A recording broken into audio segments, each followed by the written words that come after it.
My name is Jeff Balzer. I work for LAUSD. I've been working there 25 years. My name is Jesus Herrera. I work for LAUSD. Gardena Garage. I've been here 3 years, going on 4. I just had electrical training 1 and summer number 2 done with Dean, and it was a very good course. It was 2 days. I learned about electrical circuits, relays, how they work, how they don't work, a lot of electrical ins and outs, from just short to grounds to not having 12 volts at the battery source to testing circuits. It was very informative, but it would have been nice to maybe be here another day. More training is always good. You can never have enough training, and you learn something new every day. And we learned a lot, and we're going to take that with our job for, the future. He pretty much took the words out of my mouth. I learned a lot, so I'm happy with the class. I'm always open to learning more and advancing my knowledge.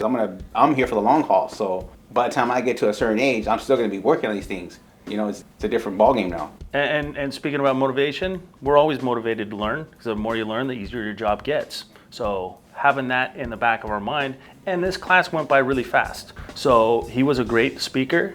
He was very knowledgeable, and that helped out a lot. So you weren't ever bored, and it was hands-on, which is very key. So that helped out a lot with this class too. Being hands-on instead of just book work and this and that, and looking at pages. You're actually looking at stuff and make stuff and work in front of you. You can get it in your head a little bit easier that way.